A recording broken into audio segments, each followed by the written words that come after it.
Hello student, मेरा नाम संतोष मंडल है and I welcome you all to my channel Santosh math.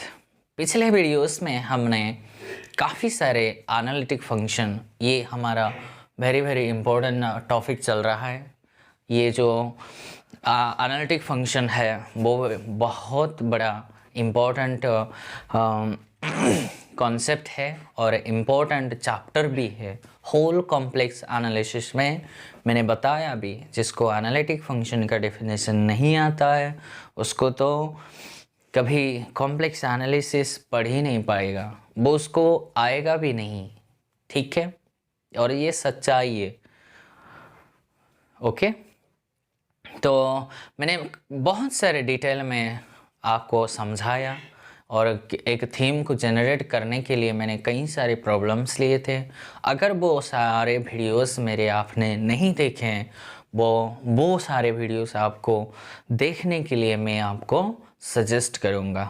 ठीक है, और हमारी जो चैप्टर 2 चल रहा है, चैप्टर 2.1 मैंने ख़त्म कर चुका हूँ और अभी जो मेरा टॉपिक है वो चैप्टर 2.2 है। और इसी अगर आज मैं इस हार्मोनिक फंक्शन चैप्टर 2.2 होता है और ये बहुत ही शानदार है टॉपिक है।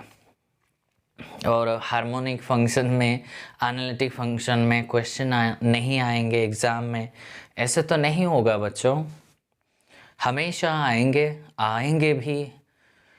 ठीक है, इतने इम्पोर्टेंट है और मैं कोशिश करता हूँ आज मैं हार्मोनिक फंक्शन को भी ख़त्म करने का। ठीक है, ताकि आज मैं चैप्टर 2 को कंप्लीट करना चाहता हूँ। ठीक है, आप मेरे साथ जोड़ते रहिए, आप काम अच्छे से करते रहिए, ईमानदारी से करते रहिए, आप परेशान मत हो। मेरा नहीं होगा ऐसे मत सोच बैठना। मैंने प्रोमिसेस दे रहा हूँ आपको कि सारे वीडियोस मेरे देखो, सारे नोटिंग कर लो और ये एग्ज़ाम के नज़दीक क्यों, एग्ज़ाम पास कर ही जाओगे। ठीक है, तो चलो फिर आज हम शुरू करते हैं आज का वीडियो। वो चैप्टर 2.2 हार्मोनिक फंक्शन होता है। पहले हार्मोनिक फंक्शन होता क्या है उसका डेफिनेशन हम लिखेंगे। ठीक है,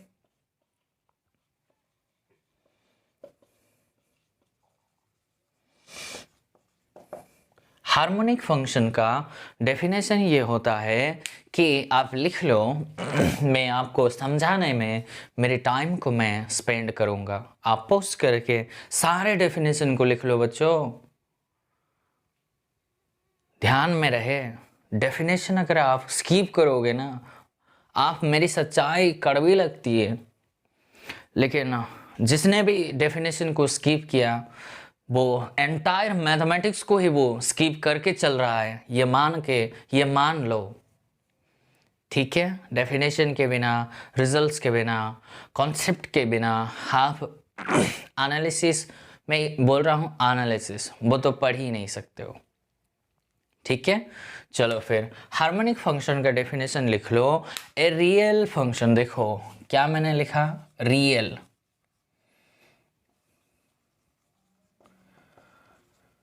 ये मस्ट आपको इंट्रोड्यूस करना होगा। सिर्फ खाली एक फंक्शन मत बोल दो, फंक्शन के साथ साथ क्या लिखो, रियल। तो उसका नोटेशन ये रहेंगे फाई, और वो फंक्शन टू वेरिएबल्स का ही हमेशा होता है। तो प्योर डेफिनेशन ये मैं लिखूंगा, मैं बताऊंगा, आप लिख लो उसको।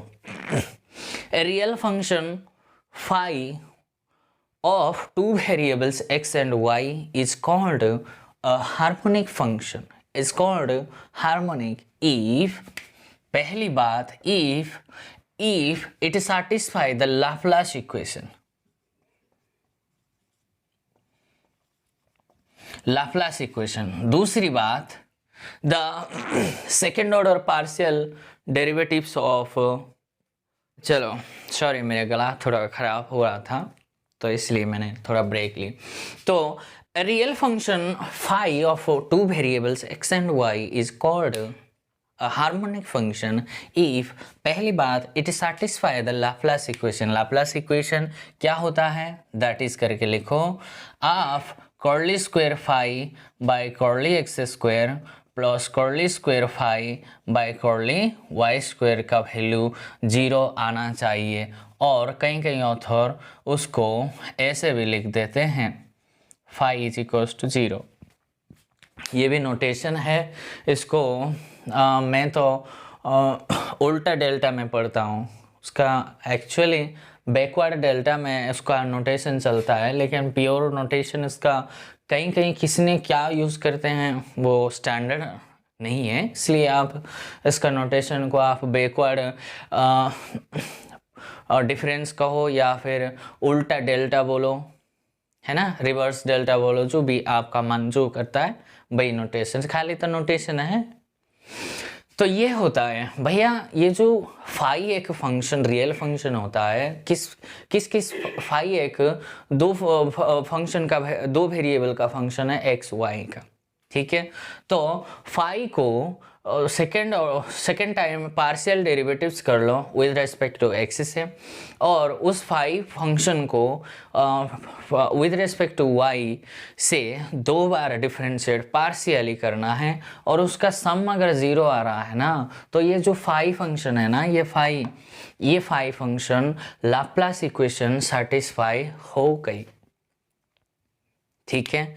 एंड सेकेंड कंडीशन क्या होता है, the second order partial derivatives of phi are continuous, यानी कि मतलब आप वो क्या कहता है, ये जो curly square phi by curly x square and curly square phi by curly y square, second order partial derivatives बोल रहा है ना, ये क्या होना चाहिए बच्चों, ये कॉन्टिन्यूस होना चाहिए। ये डेफिनेशन है ये 2 कंडीशन को अगर सेटिस्फाई करता है, तब जाकर उस फाई फंक्शन को हम ऐसे वैसे फंक्शन नहीं कहेंगे, उस फंक्शन को हम हार्मोनिक फंक्शन कहेंगे, बोला जाता है कॉल्ड। क्लियर? डेफिनेशन को आपको तो क्लियर होना ही होना चाहिए, ठीक है। यह हुआ हार्मोनिक फंक्शन का डेफिनेशन, और रिजल्ट यहाँ से क्लियर कट पहले ही रिजल्ट आ रहा है, इम्पॉर्टेंट रिजल्ट लिख लो। मान लो ये u प्लस आइटा v के फंक्शन है, मतलब u is a function of x y, v is also a function of x y, को मैं शॉर्ट में u प्लस आइटा v लिख दूंगा, ठीक है जी। तो पहली रिजल्ट ये बोलता है, if a function f of z is equals to u of x y plus iota v of x y is अगर ये is analytic in a domain, अगर कोई फंक्शन आपका किसी भी डोमेन में एनालिटिक है, then u of x Y and v of x y ये क्या बनेंगे, आर हार्मोनिक बनेंगे। क्या पावरफुल रिजल्ट है, समझ गए हो बच्चों? मैंने इसीलिए पहले ही लिखा हूं कि वेरी वेरी इंपॉर्टेंट चैप्टर है ये, क्योंकि हमेशा एक तो क्वेश्चन आपको मिलेंगे ही मिलेंगे आपको, ठीक है। इसीलिए आपको उसको तो स्किप नहीं करोगे। पहली रिजल्ट पता हो गई बच्चों आपको।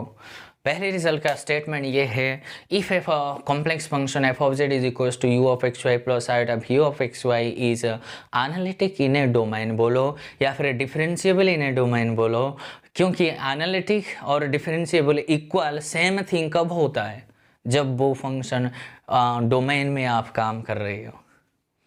अगर पॉइंट पे या फिर डोमेन के अलावा रीजन पे अगर काम कर रहे हो, तब वो डोमेन और एनालिटिक एंड डिफरेंशिएबल सेम होना कोई ज़रूरी नहीं है। बच्चे फ्लो में analytic function and differentiable function same होते हैं, ऐसे फ्लो में तो वो बोल देते हैं, लेकिन वो बिल्कुल ही गलत है, ठीक है। तो ये डेफिनेशन बना कि अगर कोई फंक्शन डोमेन में एनालिटिक है तो उसके जो रियल पार्ट और इमेजिनरी पार्ट्स है ना, उस दोनों को एंड लिखा है भैया, यहाँ दोनों को हार्मोनिक ही होना पड़ेगा। तो वर्ड्स में अगर इस रिजल्ट को मैं बोलूं तो ऐसे बोलूंगा, the real and imaginary parts of an analytic function are always harmonic. समझ रही हो? तो इसका कॉन्ट्रा पॉजिटिव तो बड़ा शानदार है। कॉन्ट्रा पॉजिटिव क्या बनेंगे इसका रिजल्ट का? तो सेकंड रिजल्ट अगर मैं कहूँ उसको कॉन्ट्रा पॉजिटिव क्या बनेंगे, लेट लिख लो उसको, if f of z is equals to u plus iota v is a function. अगर ये कोई फंक्शन है, अगर ये डिफाइन हुआ है, डिफाइंड इन डोमेन में तो काम करेंगे बच्चों, डोमेन डी, सच दैट, और वो क्या होगा, such that u of x y बोलो, या फिर मैंने लिखा और v of x y is not harmonic. अगर इनमें से कोई भी हार्मोनिक नहीं, किस पर, डोमेन डी पर, देन भैया इस फंक्शन जो f ऑफ जेड आपने लिया ये कभी is not analytic in D. यही तो कॉन्ट्रा पॉजिटिव है। इस रिजल्ट का कॉन्ट्रा पॉजिटिव तो यही बनेंगे ना। देखो बीच में क्या लिखा है मैंने भैया, देखो क्या शानदार, इसके ऊपर तो कई बार एग्जाम में आए हुए हैं।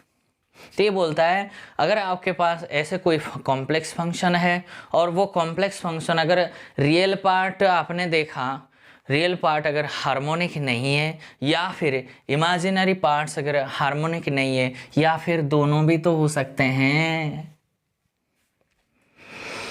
है ना जी।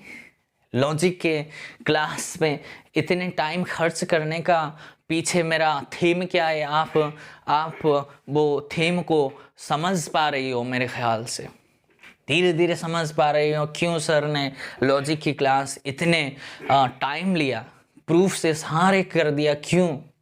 यही है, मैंने बार बार कहा था कि लॉजिक की लेक्चर किसी भी स्टूडेंट का तो स्किप नहीं होनी चाहिए बच्चों, क्योंकि लॉजिक लैंग्वेज के बिना तो मैथमेटिक्स एनालिसिस नहीं होगा। आप 10th पास कर सकते हो, लेकिन ये नेट, गेट, जेआरएफ या फिर ये हर एक हायर कॉम्पिटिटिव एग्ज़ाम्स को आप क्वालिफाई नहीं कर सकते हो लॉजिक और लैंग्वेज के बिना। ठीक है जी। तो ये बना भैया, ये अगर हार्मोनिक नहीं है तो ये फंक्शन कभी एनालिटिक नहीं होगा, या फिर ये अगर हार्मोनिक नहीं है तो इस फंक्शन को भी एनालिटिक नहीं होगा, या फिर दोनों ही अगर हार्मोनिक नहीं है तब भी इस फंक्शन को एनालिटिक नहीं बनेगा। ठीक है, यही तो पावर है कॉन्ट्रा पॉजिटिव का। ठीक है, तो लिख लो।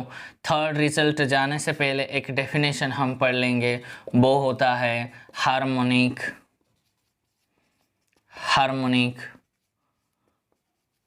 कॉन्जुगेट। ठीक है, मान लो ये आपके पास कोई function u of x y plus iota v of x y, अगर ये कोई फंक्शन है तो कौन किसका हार्मोनिक होगा?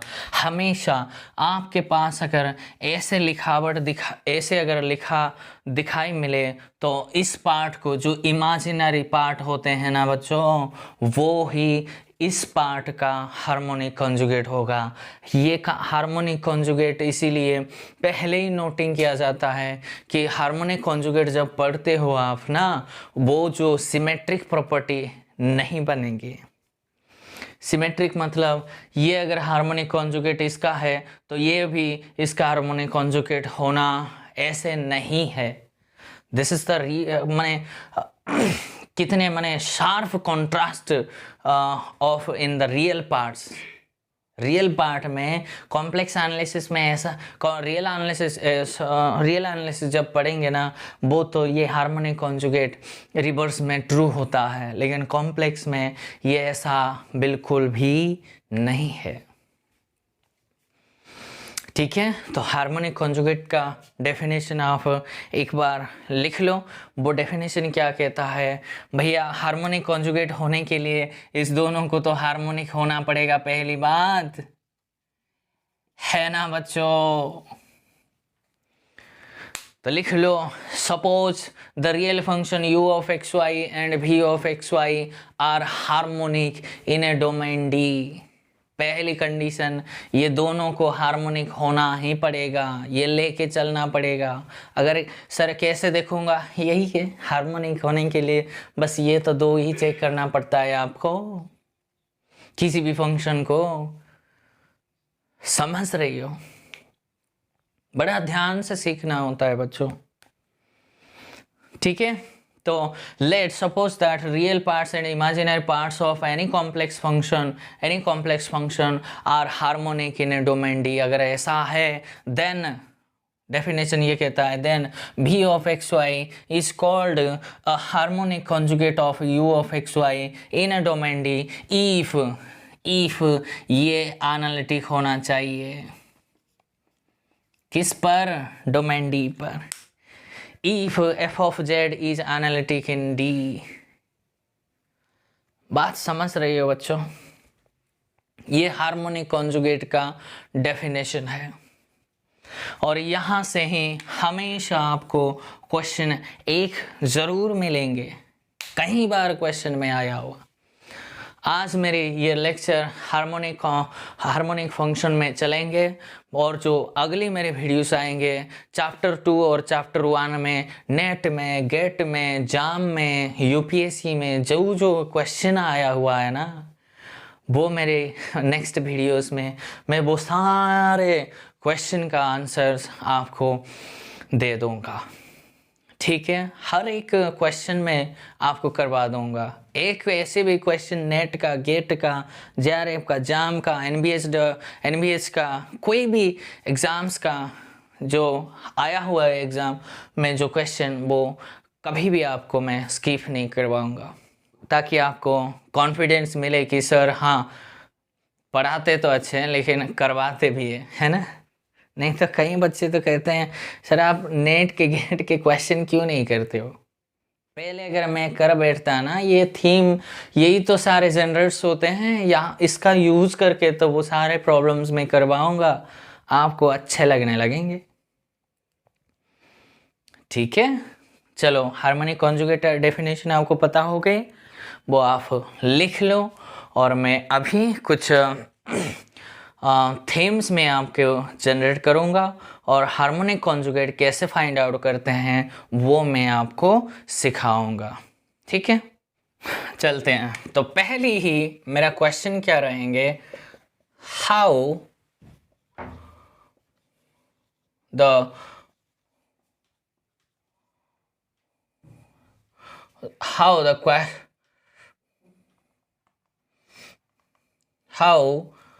the questions will come in exam। ठीक है, मतलब क्वेश्चन, ये जो हार्मोनिक फंक्शन में क्वेश्चन बनते कैसे हैं, देखो नेट में ऐसे ही क्वेश्चन आएंगे आपको।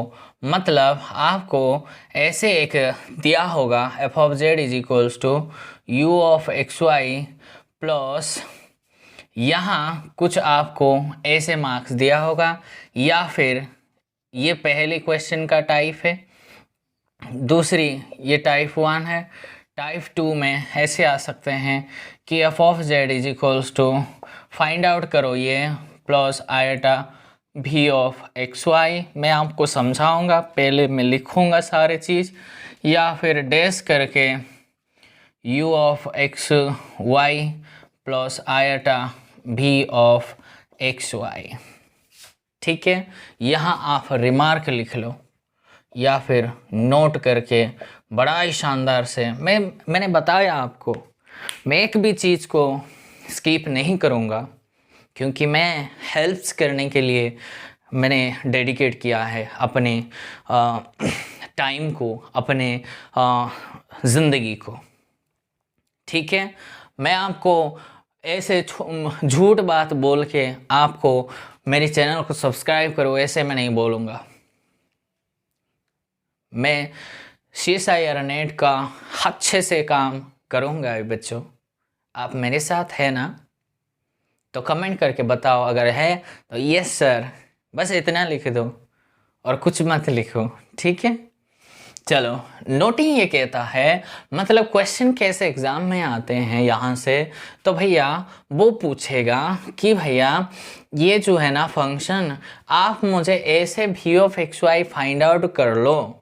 माने ये देगा वो आपके पास u, एक ये जो u(x, y) माने रियल पार्ट आपको एग्ज़ाम में एक दिया होगा, ठीक है। और उस रियल पार्ट्स को लेकर कुछ मैनिपुलेशन, कुछ मेथड मैं आपको वो बताऊंगा, लेकिन मैं ये कैसे उसको क्वेश्चन में आएंगे ये मैं थीम समझा रहा हूँ, ठीक है।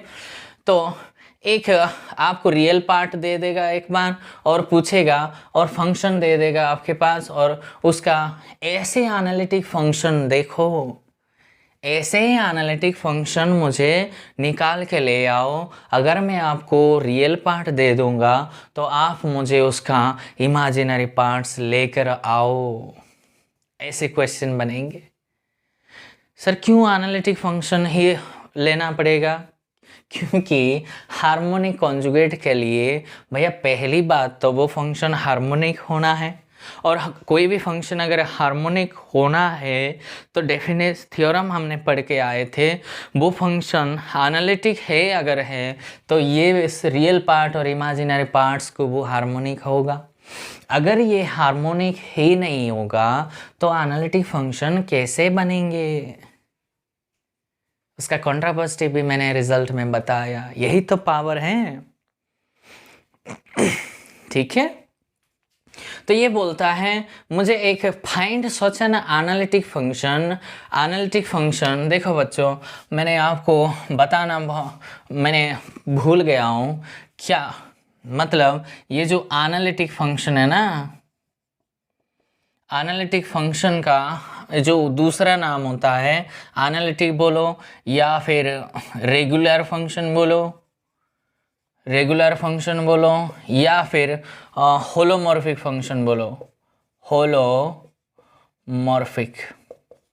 ये तीनों एक ही बात है और तीनों का तीनों स्टैंडर्ड नेम है। एग्जाम में रेगुलर भी पूछा गया है, होलोमॉर्फिक भी पूछा गया है और एनालिटिक तो पूछा जाता है। ये पहली नोटिंग है, पहला पॉइंट। दूसरा पॉइंट ये जो है ना h ऑफ d, इसका मतलब ये होता है this is the set of whole holomorphic function defined in a domain d। माने इस लिखावट का मतलब ये होता है कि भैया ये एक सेट का कलेक्शन होता है। किसका कलेक्शन है? वो सारे एनालिटिक फंक्शन का या फिर रेगुलर फंक्शन का या फिर होलोमॉर्फिक फंक्शन का कलेक्शन है। कहाँ से डिफाइन हुआ है? एक डोमेन में, ठीक है बच्चों, इतनी बात समझ आ गए। ये 2 पॉइंट ऐसे था जो मैंने बताना भूल गया था, तो अभी मैं जो चीज़ भूल जाऊंगा, मुझे पता होगा ना मैं क्या भूल रहा हूँ, तो वो नेक्स्ट वीडियो में ज़रूर आएंगे आपको,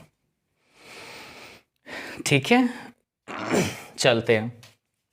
तो ये बोलता है ऐसे एनालिटिक फंक्शन फाइंड आउट करो। अगर मैं इस एनालिटिक फंक्शन का अगर मैं इमेजिनरी पार्ट्स दे दूं तो मुझे बताओ इसका रियल पार्ट्स क्या है, ठीक है। तीसरा क्वेश्चन ये आ सकता है भैया ऐसे आप एनालिटिक फंक्शन आप निकाल के लाओ, ये फंक्शन निकाल के लाओ अगर मैं रियल और इमेजिनरी पार्ट्स दे दूं, ठीक है। तो कई बार ये नोटिंग यहाँ मैं लिख दूंगा, थर्ड नोट ये बना लो, क्योंकि सेकंड नोट मैंने वहाँ लिखवा दिया था। थर्ड नोट ये बनेंगे इसके लिए मुझे वो बोलता है कि ये वाला फाइंड आउट कर लो, तो ये वाला फाइंड आउट करने के लिए मुझे क्या दिया होगा बच्चों, u ऑफ x इज, ये ऑलरेडी मेरे पास गिवन होगा, राइट। तो पहला स्टेप ये है कि पहली बात तो मैं चेक करूँगा कि भैया ये जो आपने रियल पार्ट दिया है ये हार्मोनिक है कि नहीं है, ये तो चेक करेंगे। अगर हार्मोनिक ही नहीं बनेंगे तो ऐसे एनालिटिक फंक्शन आप दे ही नहीं सकते। तो यहाँ से केस बन गई ना, इफ यू अगर नॉट हार्मोनिक, अगर ये हार्मोनिक ही नहीं बनेंगे, that is implies there does not exist such analytic function, ऐसे एनालिटिक फंक्शन f आपको नहीं मिलेंगे such that f of z is equals to आप u प्लस आइटा v करके लिख सकते हो। क्या बढ़िया लाइन है ये। किस्मत अगर अच्छी है तो ऐसे लाइन आपको टीचर्स दे सकते हैं, नहीं तो ये वाला क्या है, ये तो सारे नेट का गेट का एग्ज़ाम आप अगर सॉल्व करने बैठोगे तो ऐसे थोड़ी ना होगा, ठीक है। तो हम वेरीफाई करेंगे जो चीज़ दिया होगा। अगर u दिया होगा तो हम u को पहले हार्मोनिक है कि नहीं चेक करेंगे। आप बोलेंगे सर हार्मोनिक कैसे चेक करूँगा, डेफिनेशन डेफिनेशन के अलोंग चलना होगा। क्या डेफिनेशन है, वो लाप्लास इक्वेशन को सेटिस्फाई करना होगा। दूसरी बात उसका second order partial derivatives continuous होने चाहिए, राइट। तो ये अगर हार्मोनिक हो गई देन उसके लिए हम फर्दर स्टडी कर सकते हैं। लेकिन अगर मैंने हार्मोनिक नहीं है तो ऐसे एनालिटिक फंक्शन नहीं हम दे सकते हैं, ऐसे हम imaginary parts v of x y हम दे नहीं सकते हैं जिसके लिए f ऑफ z एक एनालिटिक फंक्शन बन जाए, जिसके रियल पार्ट ये बने, इमेजिनरी पार्ट ये बने। क्लियर। तो सिमिलरली इफ भी अगर गिवन है तो चेक क्या करेंगे बच्चों, चेक करेंगे कि भी इज हार्मोनिक है कि नहीं, राइट। तो केस बनाएंगे इफ भी is not harmonic, same line. अगर ये भी आपने जो दिया है वो अगर हार्मोनिक ही नहीं है तो ऐसे एनालिटिक फंक्शन हम लेके नहीं आ सकते हैं जिसके कि रियल पार्ट ये बने, ये सेकंड के लिए ये, राइट। बात समझ रही हो। तो अब दोनों के लिए मैं एक स्टेटमेंट आपको दे दूंगा। तो देखो ये तो नॉट वाला के लिए ये मैं यहाँ से लिखवा दूंगा इफ u और भी।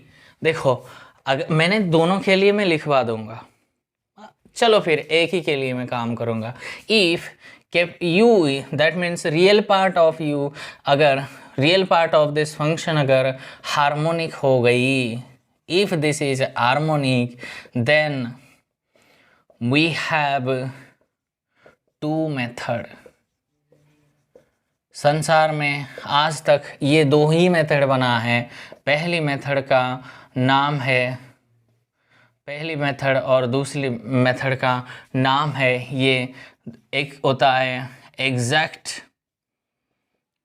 डिफरेंशिएबल मेथड, एग्जैक्ट डिफरेंशियल लिख लो, है ना, डिफरेंशियल मेथड।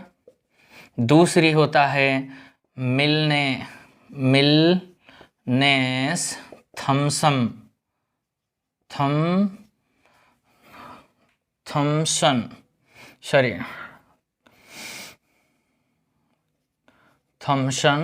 Method, right. ये दो मेथड हमारे पास काम चलेंगे अगर हार्मोनिक है। ऐसे भी यहाँ भी लगा सकते हो, अगर भी हार्मोनिक है तो उसके लिए हमको जो ऐसे फाइंड आउट करने के लिए, अगर ये है तो भी को फाइंड आउट करने के लिए हमारे पास दो ही रास्ता है। एक होता है एग्जैक्ट डिफरेंशियल मेथड और मिलने थॉमसन मेथड। समझ गई हो? तो यहाँ से ही इस दो मेथड से ही क्वेश्चन आपको सारे सॉल्व हो जाएंगे और एग्ज़ाम में आएंगे ही आएंगे बच्चों। और यहाँ से आपको 4.7 पॉइंट मार्क या फिर 3 मार्क्स आपको गारंटी मिलेंगे। और वो अगर आपका कैलकुलेशन सही है, मिस्टेक नहीं करोगे, तो वो तो मार्क्स फ्री में आपको मिल जाता है। ठीक है, तो आप बोलेंगे सर ये दोनों मेथड ही यूज़ करेंगे क्या? कभी कभी। देखो यही तो हम डिटेल में बात करेंगे अभी। उसके साथ साथ 2-3 क्वेश्चन मैं करवा दूंगा और इसके बाद हमारी लेक्चर ही ख़त्म हो जाएंगे। बस इतना ही है, बहुत ही ईजी टॉपिक है, फ्री में मार्क्स मिलते हैं यहाँ से। ठीक है, चलो चलते हैं। पहली मेथड को हम डिस्कस करेंगे, वो क्या होता है एग्जैक्ट डिफरेंशियल या फिर डिफरेंशिएबल मेथड, आप कुछ भी बोल सकते हो, वो आपके मर्जी है। ठीक है, तो आप इसका वर्किंग प्रोसीजर लिख लो, अच्छे से लिख लो बच्चों। मैं थोड़ी बहुत तो मैं मेरी ज़ुबान से मैं बोलवाऊँगा और जो चीज़ मुझे ज़रूरत पड़ेगा वहाँ मैं लिखूँगा। ठीक है, तो केस 1 ये बना कि if u of x, that means खाली मैं u लिख देता हूँ, if u is given and v is to be determined, then working rule क्या बनेंगे। स्टेप 1 आपको करना क्या है कि चेक करो u इज हार्मोनिक। समझ में आ रहा है? देन दूसरी बात, स्टेप 2 में आप क्या करोगे, लेट करके चलो। अगर ये हार्मोनिक है तो आपको भी चाहिए, तो भी को आप भी एक फंक्शन ऑफ एक्स वाई आप ले लो। ठीक है, जो चीज़ आपको डिटरमाइन करना होगा उसी को आप फंक्शन ऑफ एक्स वाई हमेशा लेट करके चलो।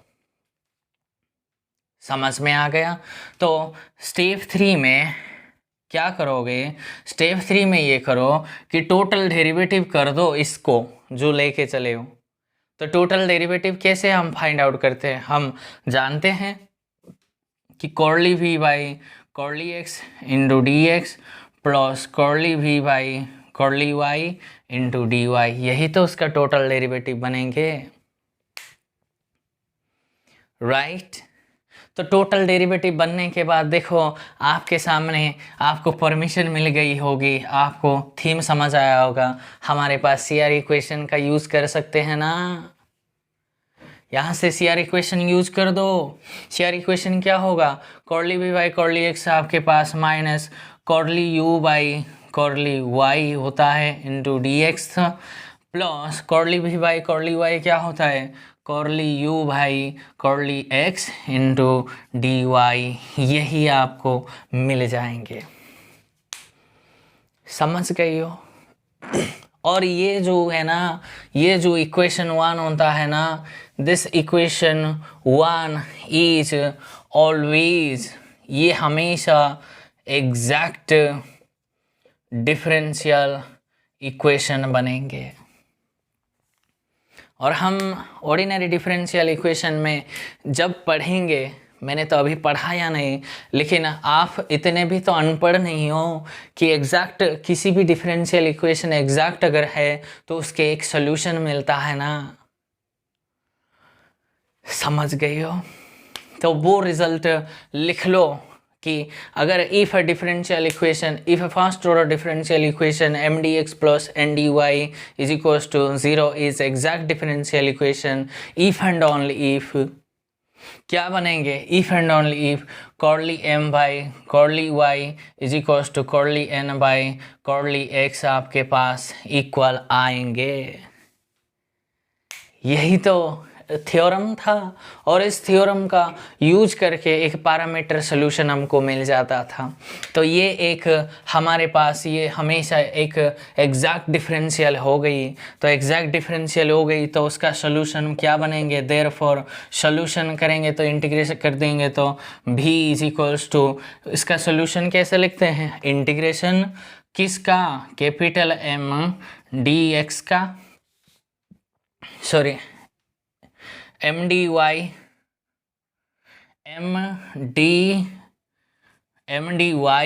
और y kept constant, right. y को कांस्टेंट लेके m को एम डी एक्स करेंगे ना, M d x, right, yes M d x, ये एम डी एक्स बनेंगे। m को विद रिस्पेक्ट टू x से डेरिवेटिव कर दो, और सॉरी इंटीग्रेट कर दो। और कैसे इंटीग्रेट करना है, अगर m में y का कोई फंक्शन अगर है उसको ऐसे कांस्टेंट ट्रीट करना होता है प्लस में, और इंटीग्रेशन में बहुत सारे n का टर्म dy के साथ ले लो, राइट। और यहाँ क्या लिखेंगे, all those terms of capital N not containing x, इसके साथ एक इंटीग्रेटिंग कांस्टेंट c तो लिखते हैं, ये इसका सॉल्यूशन बन जाएंगे। बात समझ रही हो, इसका मतलब आप समझ रही हो, वो n में बहुत सारे फंक्शन को छोड़ दो, किस पर, अगर x जिस पर प्रेजेंट है, अगर मल्टीपल है x इंटू वाई अगर है, उस टर्म को छोड़ दो, फ्री फ्रॉम x लेना है ना। अगर यहाँ वो सारे फंक्शन का इंटीग्रेशन ही लेना पड़ेगा n का, जहाँ x आपको दिखाई नहीं देंगे, मतलब अगर कांस्टेंट टर्म इसमें है उसको लेना होगा, नहीं तो फंक्शन ऑफ y ओनली ही लेना होगा। कांस्टेंट एज किसी को ट्रीट नहीं करना चाहिए, लेकिन यहाँ y का अगर फंक्शन कोई है उसको आउटसाइड मतलब कांस्टेंट ट्रीट करके बहुत सारे m का फंक्शन लो, उसको integrate with respect to x कर दो, और वो आपके पास भी आ जाएंगे। और एक बार भी आ गई तो आपको मिल गया ना, समझ गए हो बच्चों। सिमिलर वेज में ये मैं सेकंड के लिए लिख दूंगा, इफ इमेजिनरी पार्ट्स अगर आपको गिवन है और रियल पार्ट्स आपको अगर डिटरमाइन करना है, तो यहाँ क्या करोगे, आपको जो इमेजिनरी पार्ट्स गिवन है उसको वेरीफाई कर दो, वेरीफाई चेक नहीं, वेरीफाई या फिर चेक करो। पहली बात वेरीफाई कर दो या फिर चेक करो कि भी हार्मोनिक है कि नहीं। अगर हार्मोनिक है तो किसको आप फाइंड आउट करना है, u को, तो यहाँ u is equals to u is a function of x y कर दो, उसका टोटल डेरिवेटिव करके CR इक्वेशन यूज करके वो जो यहाँ से आपको सर कैपिटल M क्या है, कैपिटल M आपको यहाँ से मिल जाएंगे curly u by curly y होगा, और कैपिटल N आपका होता है curly u by curly x। बात समझ रही हो? This is the complete explanation of exact differential method.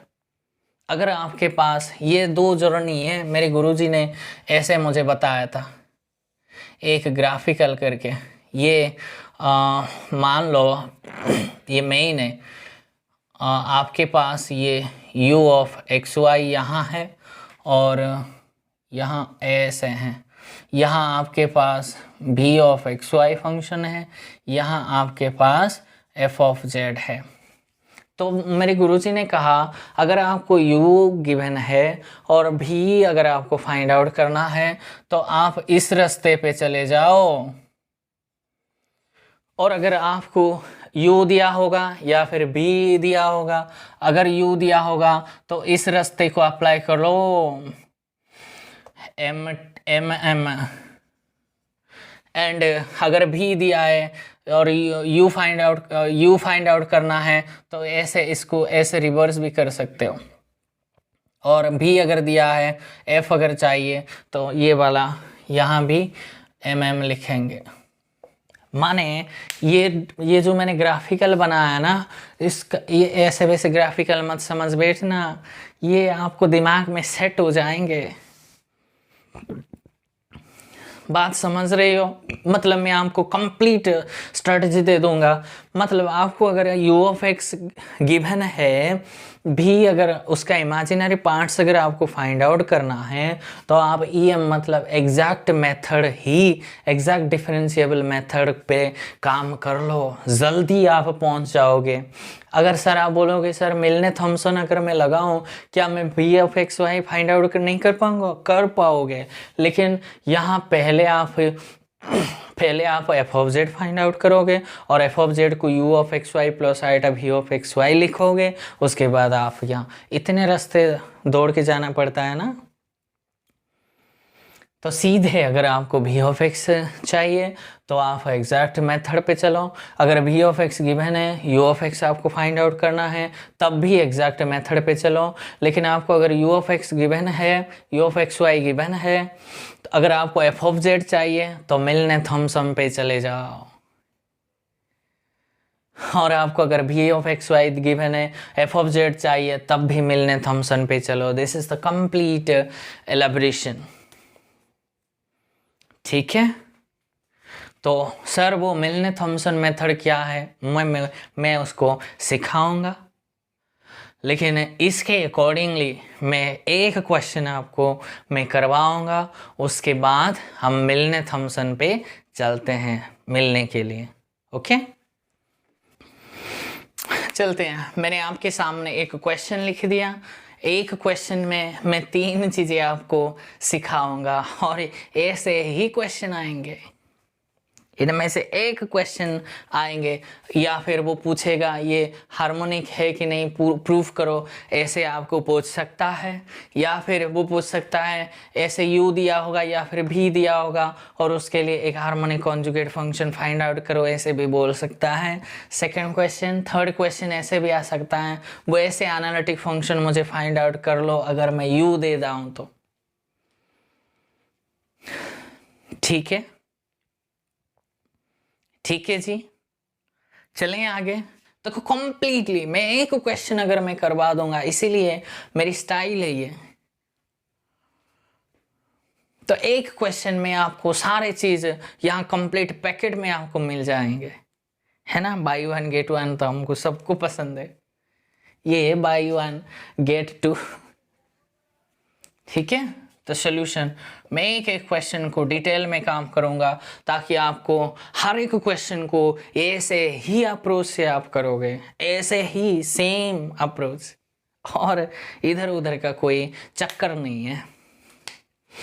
तो मुझे क्या करना है, u of x y, since u of x y मुझे गिवन क्या है, y cube minus 3x² y मुझे गिवन है, और मुझे वो बोलता है इसको हार्मोनिक प्रूफ करो। प्रूफ करेंगे ना, वो प्रूफ करना चाह रहा है। तो वी नो, हमको we have to prove that, हमको क्या प्रूफ करना है बच्चों, कि पहली बात curly square u by curly x² plus curly square u by curly y² is equals to 0 होना है। और दूसरी बात ये हमको चेक करना है कि curly square u by curly x² and curly square u by curly y² आपका कॉन्टिन्यूस होना चाहिए। यही तो हार्मोनिक प्रूफ करने के लिए ये तो 2 चीज चाहिए, है ना जी। NOW लिख के चलो। नाउ मुझे क्या चाहिए, मुझे curly u by curly x चाहिए, क्या आएंगे, इसको अगर विद रिस्पेक्ट टू एक्स से आप पार्शियल डिफरेंशिएट करोगे, ये तो कांस्टेंट का 0, तो ये क्या बन जाएंगे, एक्स का स्क्वायर है तो यहाँ से 2 आ जाएंगे, तो 6xy यही बनेंगे ना।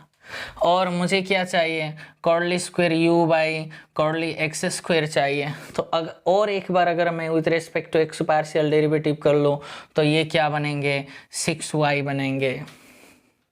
और ये माइनस था तो ये माइनस आएंगे पीछे, राइट ना। अगेन मुझे और क्या चाहिए, cordially u by curly y चाहिए, तो उस विद रेस्पेक्ट टू y क्या बनेंगे, ये 3y स्क्वायर बनेंगे। और मुझे 3y स्क्वायर, यहाँ भी एक y है तो 3y square minus 3x square बनेंगे, राइट जी। मुझे क्या चाहिए, curly square u by curly y square चाहिए, तो उसको अगर एक बार अगर करोगे ये तो 0 बन जाएंगे, लेकिन ये 6y बनेंगे। समझ गई हो। और देखो ये क्या बोलता है, तो यहाँ से मैं क्लियर कट हूँ, सो ये मैं यूज़ करना चाहता हूँ। यहाँ से मेरा क्या आएंगे, इसका वैल्यू क्या है, -6y है, प्लस का इसका वैल्यू क्या है, मेरा 6y है। क्या ये 0 है, ये कैंसिल होकर ये 0 तो आ गया, तो ये वेरीफाइड हो गई। सेकेंड मुझे चेक करना है, सो u(x)(x) तो लिख सकता हूँ इसको, एंड u(y)(y) तो लिखेंगे इसको। ये सिंबल है, इस सिंबल का ऐसे भी तो लिख सकते हैं इसको ऐसे भी तो लिख सकते हैं। क्या ये कॉन्टिन्यूस नहीं है, इसका वैल्यू क्या है, यही है। क्या ये पॉलिनोमियल नहीं है, बिल्कुल है, ये भी पॉलिनोमियल है। और मैंने रिजल्ट लिखवा दिया था, हर एक पॉलिनोमियल एंटायर फंक्शन होते हैं, तो भैया ये तो डिफरेंशिएबल होना कौन सी बड़ी बात है। मैंने रिजल्ट 8 लाइफ बनाया था, है ना। उसका 9th रिजल्ट ये था, अगर कोई फंक्शन एनालिटिक अगर है, हर एक ऑर्डर डिफरेंशियल, हर एक ऑर्डर का जो पार्शियल डेरिवेटिव्स वो एग्जिस्ट करेगा और कॉन्टिन्यूस भी होगा, तो ये तो भैया हो जाएंगे। सो दोनों हो गई, so that is in place क्या बन गई, ये जो है ना u हार्मोनिक हो गई। आप सिस्टमेटिकली लिख लो अपने नोट्सों में, ऐसे इधर का उधर मत लिख देना, क्योंकि मैं सिस्टमेटिकली बोल देता हूँ, इसलिए आपको मुझे जगह चाहिए होती है, तो इसलिए मुझे जहाँ जगह मिले वहाँ लिख देता हूँ। क्या हो गई, फास्ट पार्ट हो गई। मुझे क्या करना है, हार्मोनिक कॉन्जुगेट फाइंड आउट करना है, राइट। मैं इसको सिर्फ इसको ही मिटा दूंगा, मेरा काम यहाँ चल जाएंगे।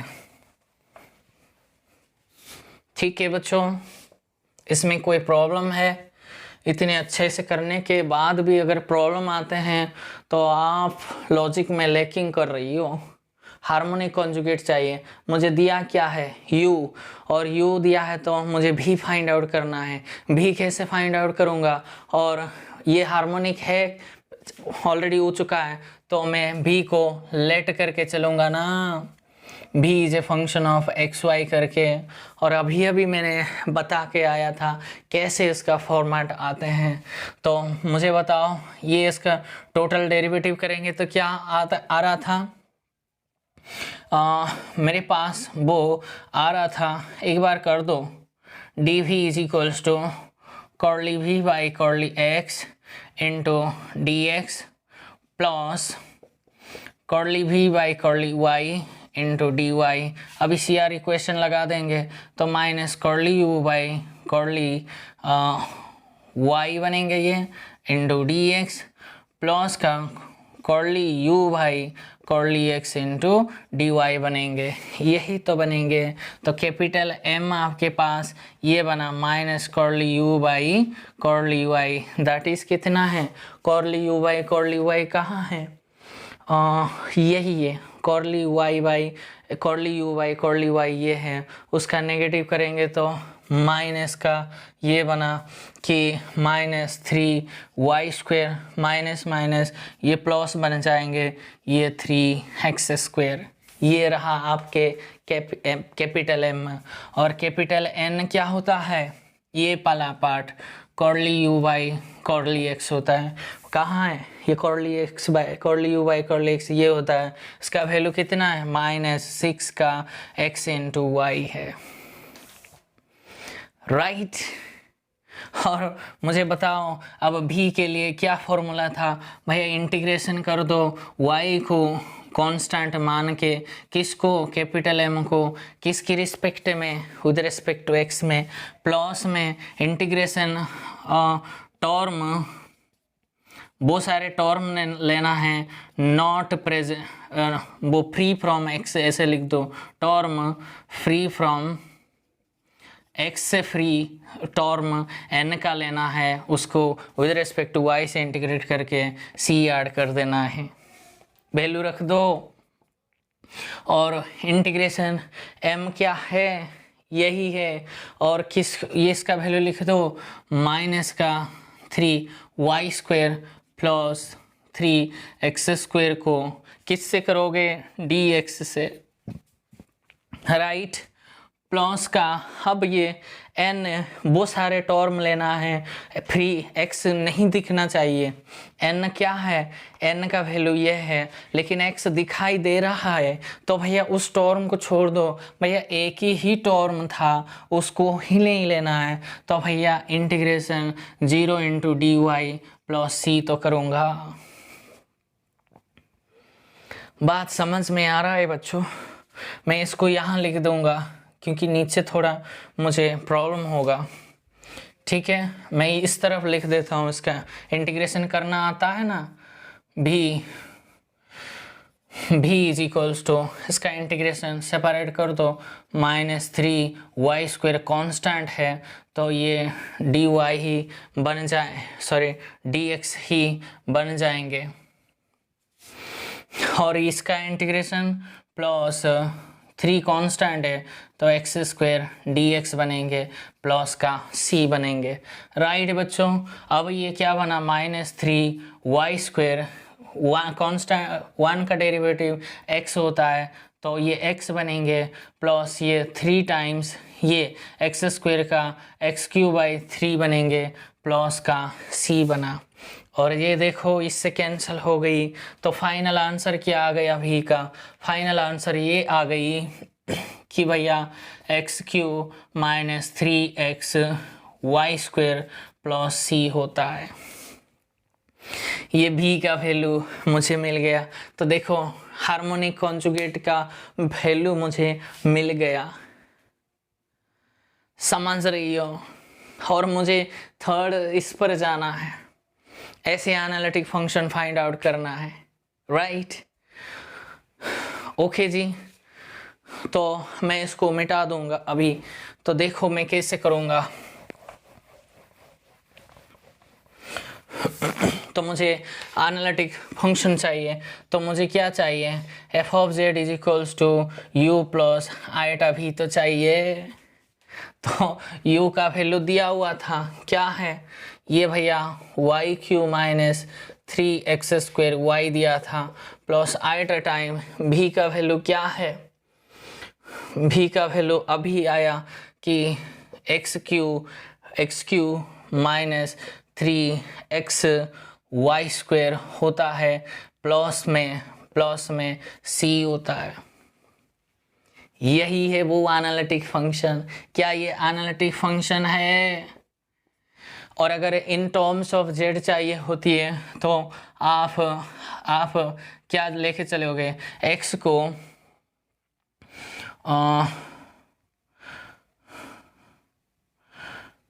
आप नहीं, बस यही है एनालिटिक फंक्शन, तो ये भी हो गई। देखो कैसे फाइंड आउट करते हैं, इन टर्म्स अगर आपको z चाहिए होती है तो आपके पास एक रिजल्ट हुआ करता था, पहली वीडियोस में मैंने बताया था, कॉमन प्रॉपर्टी में रियल पार्ट अगर दिया है तो उसको कैसे लिखोगे, z plus z conjugate by 2, and imaginary parts क्या होता था आप मुझे बताएंगे, z minus Z conjugate by 2। आप x की जगह इसको रख दो, y की जगह इसको रख के अगर स्क्वायर को क्यूब को खोल खाल के अगर आप सॉल्व करोगे एफ ऑफ जेड का वैल्यू आपको मिल ही जाएंगे। लेकिन ये आपके लिए अगर करोगे तो ये कर पाओगे, अगर नहीं तो हमारे पास मिलने थॉमसन है ना, वहाँ से तो जंप करके एक ही झटके में हमको फंक्शन मिल जाएंगे। मैं आपके लिए ये z का वैल्यू इतना, y x की वैल्यू इतना, y के वैल्यू इतने पुट कर लो इस मशीनरी में और आप देखोगे सॉल्व अगर करोगे ना एफ ऑफ जेड, आप जेड के टर्म में आपको मिल जाएंगे। और मैं वो लॉन्ग प्रोसीजर है मैं वो नहीं करूँगा, लेकिन क्योंकि मेरे पास एक हथियार अवेलेबल है ना मिलने थॉमसन, उसको तो यूज़ करूँगा। लेकिन आपके टास्क के लिए ये दिया है, ये इमेजिनरी पार्ट है ना, ये 2 आयट है। क्लियर? किसी भी क्वेश्चन आपको पूछे इनमें से ही एग्जाम में ये आएंगे नहीं तो ये आएंगे नहीं तो ये पूछा जाएगा। अगर ये पूछा जाए तो अगर u दिया हो या फिर v दिया हो तो हमेशा आप एग्जैक्ट डिफरेंशियल मेथड पे चले जाओ। अगर u दिया हो या फिर v दिया हो, अगर इसको फाइंड आउट करना है तो मिलने थॉमसन पर ही जाना।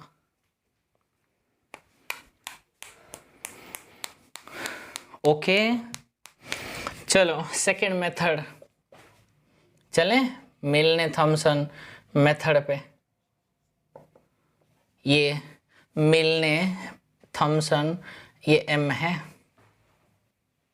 ठीक है, mm मिलने थॉमसन मेथड, या फिर ऐसे भी बोलो थॉमसन छूट जाता है MTM, अभी सही है। मिलने थॉमसन मेथड पे चलें, क्या बोलता है, कैसे लेके चलेंगे। उससे पहले मैंने आपको 6 रिजल्ट बताया था, मैंने ऐसे पढ़ाया ना कॉम्प्लेक्स का बुक को कि रिजल्ट का नंबर कौन से रिजल्ट है वो भी मुझे याद है। ऐसे ही आपको पढ़ना होगा ताकि सोचने में आपको टाइम नहीं गंवाना है बच्चों। वो क्वेश्चन देखते ही आपके मन में वो रिजल्ट क्लिक होनी चाहिए, तब होगा जब आप उसको रिवीजन करते रहोगे।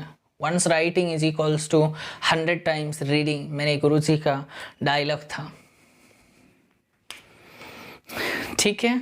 मैंने बताया था अगर आपके पास ये एफ ऑफ जेड कहीं पर भी u प्लस आइटा भी कहीं पर भी आपको अगर दिया होगा तो उसका डेरिवेटिव का फॉर्म मैंने 4 लिखवा दिया था। एक क्या होता है ux प्लस आइटा vx होता था, और एक बार CR इक्वेशन यूज करके ये क्या बनता ux is equals to vy ये बनता था, और आइटा vx एक ये होता था, और ux फिक्स रख के इसको माइनस आइटा uy रखा करता था, और दोनों को एक बार शिफ्ट करके vy माइनस आइटा uy यही तो आ रहा था। ये 4 वर्जन था, इसी का कुछ यूज में इस पर लगाऊंगा। तो केस 1 में लेके चलूँगा कि भैया केस 1 इफ u आपके पास अगर गिवन है, समझ गए हो, अगर u गिवन है और वो पूछता है आपको f ऑफ z कैसे आएंगे, तो u अगर दिया है ना तो आप इस रिजल्ट पे चले जाओ। u दोनों में किस पर है, ये देखो दोनों पे b है तो ये तो नहीं लेना है, यहाँ दोनों एक में u है एक में v है, यहाँ दोनों अल्टरनेट है तो ये रिजल्ट तो लगाएंगे। देखो u अगर गिवन है तो u के करस्पॉन्डिंगली ये वाला रिजल्ट आप ध्यान में रख के यूज कर दो। तो ये ऐसे बोलेंगे कि भैया इंटीग्रेशन कर दो किसको, सॉरी ये इंटीग्रेशन का साइन बाहर है, इंटीग्रेशन कर दो किसको ux को, स्मॉल ux को, और वैल्यू क्या पुट कर दो x के जगह z और y के जगह 0 पुट कर दो, समझ गए। और वो क्या बोलता है माइनस uy में, ये u function of x and y तो है, इसीलिए x के जगह z रखो, y के जगह 0 रख के उसका वैल्यू यहाँ रख दो, और u y में सेम है, और विथ रेस्पेक्ट टू dz में इसका इंटीग्रेशन करके प्लस c यूज कर दो। यही है, अगर u गिवन है f ऑफ z का वैल्यू ये आएंगे, और केस 2 ये बनेंगे, case 2 if v is given, अगर v आपके पास गिवन है तो f ऑफ z का जो वैल्यू आएंगे वो इस तरह। तो ये क्या, कौन से रिजल्ट लेंगे जिसमें दोनों v प्रेजेंट है, दैट मीन्स ये वाला रिजल्ट है ना बच्चों। तो ये वाला रिजल्ट भी y में x को z y को 0 प्लस आयटा भी x में x को z y को 0 लेके विद रेस्पेक्ट टू dz से इंटीग्रेट करके इंटीग्रेटिंग कांस्टेंट डाल दो। ये आपके पास आ गई मिलने थॉमसन मेथड। तो वहाँ से मेरे क्वेश्चन क्या था, u is equal y cube minus 3x² y दिया था, और मुझे f ऑफ z आपको फाइंड आउट करना था इन टर्म्स ऑफ z में। तो देखो क्या u गिवन है, तो ये वाला तो रिजल्ट लगाऊंगा। तो यहाँ से मुझे बताओ कि curly u by curly x क्या आएंगे, क्योंकि ये इसका नोटेशन तो यही है। तो ये क्या आएंगे विद रिस्पेक्ट टू x है, तो -6xy आएंगे, और अगर z x के जगह z y के जगह 0 रखूँगा तो ये पूरे 0 हो गई कि नहीं, ये क्या हो गई -6 into z into 0 that is 0, right. ये यूज करना है ना। अब की बार curly u by curly y चाहिए, मतलब विद रेस्पेक्ट टू y करना है।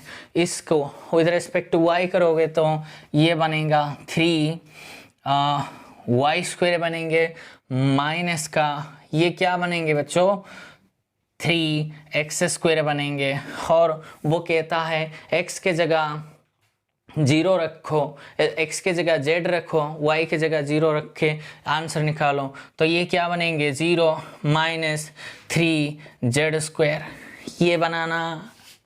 तो वैल्यू यहाँ आके यहाँ से यूज कर दो, that is implies f of z का जो आंसर बनेंगे वो इंटीग्रेशन होगा ux का वैल्यू इतने का वैल्यू कितना है 0 है, तो भैया ये 0 बनेंगे, माइनस का आयटा तो पहले ही था ना बच्चों। तो इतने का वैल्यू कितना है मैंने डिफाइन कर चुका हूँ, इसका वैल्यू -3z² है, राइट। मैंने दोनों का आंसर यूज कर दिया, और ये ब्रैकेट था और dz प्लस c, राइट। तो अब की बार मुझे बताओ इंटीग्रेशन में ये तो 0 बना, minus minus plus 3z² eta, तो यहाँ था इंटू dz प्लस c बना। अब देखो सिंपली इसको इंटीग्रेशन कर दो, ये क्या बनेंगे 3 आयटा तो बाहर पड़ेंगे, z² का इंटीग्रेशन क्या है z³/3, और ये तो इंटीग्रेटिंग कांस्टेंट है, 3 से 3 कैंसिल हो गई। देखो f ऑफ z का वैल्यू क्या आया था, f ऑफ z का वैल्यू ये आ गई कि सॉरी ये क्या आ गई z³ eta z³ plus c है। This is what I have. और आप अगर फर्दर स्टडी करोगे ना बच्चों, और इस f ऑफ z की जगह अगर x प्लस आयटा y रखोगे तो यही तो आएंगे। तो ये क्या बनेंगे, तो आयटा तो जैसे कि था, और ये x प्लस आयटा y का क्यूब प्लस c अगर करोगे ना, इसको अगर खोलोगे वो जो मैंने xy में का टर्म्स में मैंने लेकर आया था वही आंसर तो आएंगे। बा बा बा बा, आ गई मजा।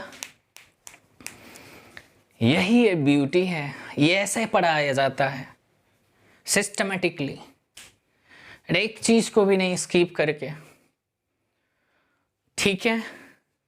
ये आप कर लोगे ये अगर करोगे ना आपको पास से ऐसे आ जाएंगे, u प्लस आइटा भी आ जाएंगे, और c कहाँ जाएंगे, ये तो पड़े रहेंगे। किसी भी आइटा में आप आइटा तो इस पे एडजस्ट हो जाएंगे क्योंकि ये कॉम्प्लेक्स कांस्टेंट होती है। क्लियर? ओके, चलते हैं। इतनी बात इसमें। अगर आपको कोई प्रॉब्लम, कोई क्वेरी है एग्जैक्ट डिफरेंशियल मेथड एंड मिलने थॉमसन पे अगर कोई क्वेरी है, प्रॉब्लम से, आप मुझे कमेंट सेक्शन में बता सकते हो। अगर अच्छा लगा तो कमेंट कर लो, अगर अच्छा नहीं लगा गाली भी दे सकते हो, ठीक है। यही बस इतना था। और मैं आपको एक क्वेश्चन करवा दूं क्या? एक क्वेश्चन मैं डिटेल में करवा दूंगा और उसी हिसाब से मैं 3-4 प्रॉब्लम्स आपको दे दूंगा। इसी के साथ आज के लेक्चर हम ख़त्म करेंगे। चलते हैं। मैंने आपके सामने एक क्वेश्चन लिखा है कि फाइंड द रेगुलर फंक्शन। देखो, regular function whose imaginary parts. आपको एक रेगुलर मतलब एनालिटिक फंक्शन, एक एनालिटिक फंक्शन आप फाइंड आउट कर लो जिसके कि इमेजिनरी पार्ट्स ये हैं। और उसके लिए मुझे क्या चाहिए? मुझे चाहिए क्या है? एफ ऑफ जेड मुझे चाहिए जिसके u प्लस आइटा भी है। ये वाला गिवन है, मुझे u ही फाइंड आउट करना है ना। ऐसे ये क्वेश्चन ऐसे दिया है, ठीक है। तो देखो, एक थीम यहाँ पे आपको मैं बताऊंगा कि सर आपने जो स्टेप बताया एग्जैक्ट डिफरेंशियल मेथड के लिए या फिर वो मिलने थॉमसन के लिए, क्या सर हमेशा आप हार्मोनिक चेक करेंगे? हम इस भी को हार्मोनिक हमेशा चेक करेंगे क्या? देखो भैया, क्वेश्चन डिपेंड करता है। अगर उन्होंने ये पूछता कि ऐसे कॉरेस्पॉन्डिंग आपको अगर एनालिटिक फंक्शन मिल सकता है क्या, अगर भी गिवन है, अगर u उन्होंने पूछा होता तो भी को आप पहले कंडीशन वेरीफाई करोगे, ठीक है। अगर आपको रेगुलर फंक्शन या फिर होलोमॉर्फिक फंक्शन या फिर एनालिटिक फंक्शन ही फाइंड आउट करो बोलता है तो भैया आपको एनालिटिक फंक्शन अगर आपको चाहिए है तो भैया वो तो गारंटी है ये इसको हार्मोनिक होना ही पड़ेगा। नहीं तो ऐसे अगर ये हार्मोनिक ही नहीं होता तो ऐसे एनालिटिक फंक्शन तो नहीं मिलता। और वो क्वेश्चन जिसने पूछा है वो पागल थोड़ी ना है, ये हार्मोनिक नहीं देगा और ये ऐसे एनालिटिक फंक्शन फाइंड आउट करो ऐसे थोड़ी ना पूछेगा। समझ रहे हो? तो जब भी ये माइंड में सेट कर लो, अगर वो पूछता है आपको फंक्शन, एनालिटिक फंक्शन अगर पूछता है, u गिवन हो या फिर v गिवन हो, उससे कोई मतलब नहीं। आप हम कभी भी उसके लिए हार्मोनिक कभी चेक मत करो, पहला पॉइंट। दूसरी पॉइंट ये है, अगर आपको u गिवन है v फाइंड आउट करो, u गिवन है v फाइंड आउट करो या फिर v गिवन है u फाइंड आउट करो, अगर क्वेश्चन आता है तो आप हमेशा जो गिवन है उसको ही, पहली बात हार्मोनिक है कि नहीं वो पहले आप वेरीफाई करना पड़ेगा बच्चों, ठीक है। तो यहाँ से मुझे क्लियर कट है, सॉल्यूशन से मैं क्लियर कट है, क्लियरली ऐसे लिखो, क्लियरली भी इज हार्मोनिक, राइट। हार्मोनिक हो गया। अगर आप चाहते हो सर मैं इसको चेक करूँगा तो आप चेक करो, दो प्रॉपर्टीज़ को सेटिस्फाई करके ये गारंटी है कि वो लाप्लास कंडीशन को, लाप्लास इक्वेशन को सेटिस्फाई करेगा। उसके साथ सेकंड ऑर्डर पार्शियल डेरिवेटिव्स जो आएंगे भी का वो भी कंटिन्यूस आएंगे ही आएंगे, ठीक है। तो चलो, ये तो मैंने रिजल्ट की मैनिपुलेशन डेफिनेशन का यूज करके ये मैंने कह दिया कि ये हमेशा हार्मोनिक आएंगे। आप उसको वेरीफाई कर लो एक बार प्रैक्टिस सेशन में क्योंकि आप हो, ठीक है। तो हार्मोनिक है तो मुझे फंक्शन चाहिए, तो फंक्शन चाहिए तो मैं मिलने थॉमसन पे चलूं या फिर एग्जैक्ट डिफरेंशियल पे चलूं? गारंटी ये मिलने थॉमसन पे चलते हैं, by Milne Thomson method, MTM। ठीक है, ये MTM पे जाएंगे तो रिजल्ट क्या है, f ऑफ z के लिए मुझे रिजल्ट बोलता है इंटीग्रेशन कर लो, भी गिवन है, अब की बार भी गिवन है तो रिजल्ट क्या बनेंगे, मैंने रिजल्ट लिखवा दिया था, क्या बनेंगे, तो दोनों के साइड में भी वाई ये बनेंगे, भी वाई z0 प्लस आयटा भी एक्स z0 इंटू में dz प्लस सी, यही रिजल्ट है। तो जो चीज़ चाहिए वो लिख लो, भी ये है तो मुझे चाहिए कॉर्ली भी बाई कॉर्ली वाई चाहिए, तो कॉर्ली भी बाई कॉर्ली वाई मुझे चाहिए, तो क्या करेंगे, इसका partial derivative with respect to Y करेंगे, वाई करेंगे तो ये तो कांस्टेंट बनेंगे, है ना जी, ये पार्ट्स तो कांस्टेंट बनेंगे। देखो वो आपके पास मैंने क्योंकि मैंने करवा दिया था, मैंने करके रखा है, वो उसका वैल्यू, ये जो इतने का वैल्यू है ना z0, आप वो डेरिवेटिव तो हैं, छोटी सी डेरिवेटिव है, क्योंकि मैं अगर करूँगा मेरे पास बहुत टाइम हो जाएंगे, इसलिए मैं सीधा ही वैल्यू लिख दूँगा, वो आपके पास आ जाएंगे z into e⁻z plus z, sorry e⁻z, यही आपको मिलेंगे। ठीक है, और भी एक्स ये जो है ना वो वाला वैल्यू भी एक्स 8.z0 में आपके पास वो हमेशा 0 ही वैल्यू आपको मिलेंगे। ठीक है जी, और अब मुझे यहाँ से मुझे बताओ, यहाँ से देयरफॉर f ऑफ z का वैल्यू इंटीग्रेशन क्या आएंगे, इसका वैल्यू क्या है, यहाँ से रख दो, e⁻z को कॉमन में लेकर क्या आएंगे z प्लस 1, है ना, प्लस आयटा इंटू इतना वैल्यू कितना है 0 है, इंटू में dz प्लस c, तो यहाँ इंटीग्रेशन क्या आ गई, e⁻z into z plus 1 into dz plus c, by parts आता है आपको, आता है ना।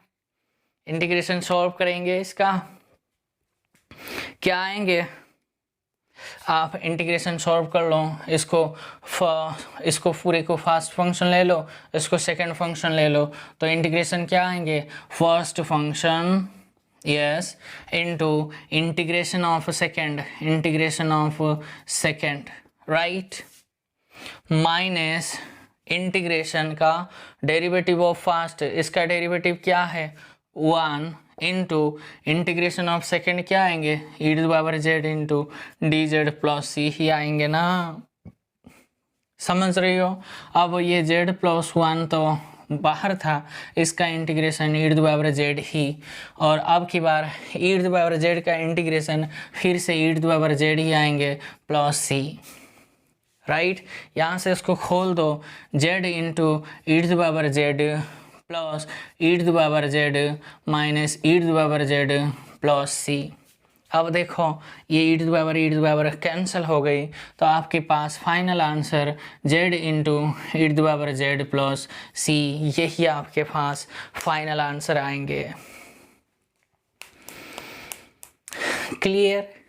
देखो कितने अच्छे से आपको अगर फंक्शन फाइंड आउट करना है एनालिटिक फंक्शन, तो उसको आप जो दिया है उसको वेरीफाई करने का कोई ज़रूरत नहीं, वो हार्मोनिक ही आएंगे और डायरेक्ट मिलने थॉमसन को लगा के आपके पास सिंपल इंटीग्रेशन किसको नहीं आता है वो तो कर ही नहीं सकता। इसलिए मैंने पिछले वीडियोस में कहा था कि +2 के बुक पर जाओ, जो भी किताब आपने पढ़े थे +2 में 12th में, उस किताब के पास जाके हाथ जोड़ लो, सारे फॉर्मूले को याद कर लो, सारे बेसिक ट्रिग्नोमेट्री का सारे फॉर्मूलेस, डेरिवेटिव्स का, इंटीग्रेशन का, समझ के सेट थ्योरी का, फंक्शन का, वो सारे रिलेशन का, वो सारे छोटे छोटे जो चीज़ होती है वो सेट कर लो, सब कुछ ठीक हो जाएंगे। नहीं तो आगे आपको बढ़ने में दिक्कत आएंगे, क्योंकि ये थोड़े ना मैं और बाई पार्ट्स पढ़ाऊँगा आपको,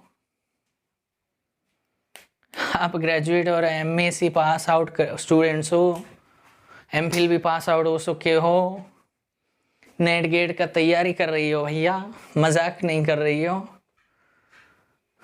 क्लियर? बस आज के लिए बस इतना ही। मैं आपको 2-4 क्वेश्चन लिखवा दूंगा, उसके बाद हम कुछ काम करेंगे। चलो, मैंने आपके सामने 5 क्वेश्चन लिखवा दिया और इसके लिए आप मुझे यहाँ से फाइंड आउट करके दिखाओ कि find v of x Y and proof. Second question, ये पहली क्वेश्चन है। दूसरी क्वेश्चन ये आप मान के चलो कि प्रूफ करो u इज हार्मोनिक बोल के। थर्ड ये लेके चलो कि फाइंड f ऑफ जेड, आप मुझे फाइंड आउट करके दिखाओ। जैसे मैंने 3 क्वेश्चन का जैसे मैंने लिखवा दिया, वैसे सारे u के लिए ये रियल पार्ट क्या है, u ऑफ एक्स वाई तो मैंने दिया है। ऐसे भी क्वेश्चन में आ सकते हैं, वर्ड्स लिखा होगा या फिर ऐसे लिखा मिलेंगे या फिर कहीं कहीं u ऑफ एक्स वाई लिखा मिलेगा। ये एक ही तो बात है सारे का सारा, ये 3 फॉर्मेट एक ही तो बात है। और ये थोड़ा मैनिपुलेशन कर लो। ये 5th क्वेश्चन मैंने आपको कंफ्यूज करने के लिए लिखा है कि आप कैसे इसको सोच पाते हो। अगर इसको सोच पाते हो तो एक बार के लिए ये जो चीज़ के लिए मैं बता दूं, अगर आपके पास ऐसे कुछ दिया होगा u माइनस बी या फिर इसको u प्लस बी, ऐसे 2 इमेजिनरी और रियल पार्ट का सम और डिफरेंस में कुछ क्वेश्चन आपको मिल सकता है, तो उसके लिए फॉर्मूला कैसे बनेंगे मैं सिर्फ उसको चीज़ समझा दूंगा कि अगर इस पार्ट दिया है तो इसका मतलब क्या है मैं समझाऊंगा। तो लेट करके चलो, ऐसे अगर क्वेश्चन आपके पास मिले तो हमेशा आपको, हम जानते हैं u प्लस आइटा भी होता है, f ऑफ जेड ये होता है, हम जानते हैं ना, ठीक है। तो अब की बार दैट इज सिंपली इसको आयटा से मल्टीप्लाई कर दो। इसको मल्टीप्लाई करने से क्या होगा, आयटा u माइनस ये क्या बनेंगे, eta into eta, eta square का -1, ये क्या बनेंगे भी। समझ रहे हो? इस दोनों को जोड़ दो, इसको मान लो 1, इसको मान लो 2, इस दोनों को जोड़ने से आपको मिलेंगे क्या, या तो f of Z plus eta f of Z बनेंगे। यहाँ से देखो कौन कौन सी पार्ट है, देखो ये रियल पार्ट हो गई u minus B plus iota common जाके आपको यहाँ दिखाई दे रहा है ना, तो आयटा यहाँ आके u प्लस भी। देखो ये क्या है, इसको आप कैपिटल U मान लो, इसको आप कैपिटल V मान लो और इस पूरे को कैपिटल F ऑफ जेड मान लो। वेयर लिखो, where capital F of Z आपके पास क्या आएंगे, F of Z plus iota time F of Z होगा। समझ रही हो? या फिर यहाँ से F ऑफ जेड अगर कॉमन लोगे तो आपके पास क्या आएंगे 1 प्लस आयटा, तो यहाँ से आपको मिल जाएंगे स्मॉल f ऑफ जेड का वैल्यू हमेशा capital F of Z upon 1 plus eta. ये फॉर्मेट आप यूज़ कर लो।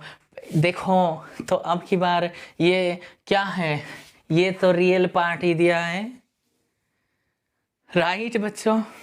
ये क्या है, u माइनस बी को आपने कैपिटल U मान लिया, ये कैपिटल U रियल पार्ट है, उसी हिसाब से वो मिलने थॉमसन फॉर्मूला कैपिटल U से सिर्फ शिफ्ट हो जाएंगे ना। इसीलिए ये थोड़ा कंफ्यूज क्वेश्चन दिया था, तो मैंने आपके सामने वो भी एलाबोरेशन कर दिया। पहली बात कैपिटल F ऑफ जेड निकालो, उसके बाद स्मॉल f ऑफ जेड आपको इसी तौर पे आपको मिल जाएंगे। इसी के साथ मेरा चैप्टर 2 A to Z पूरी तरह कंप्लीटली मैंने आपको समझा दिया, वो भी बहुत अच्छे से, और कुछ नहीं बचा, इतना ही है बस। ठीक है, I wish you all the best. And मेरे जो नेक्स्ट वीडियो आएंगे ये चैप्टर 1 चैप्टर 2 जो मैंने कंप्लीट किया है उसमें गेट में, नेट में, यूपीएससी में, एनबीएस में, जाम में कौन कौन से क्वेश्चन आए हैं वो सारे क्वेश्चन को मैं आपके सामने डिस्कस करूँगा। ठीक है, आज के लिए बस इतना ही है। Thanks for watching my video.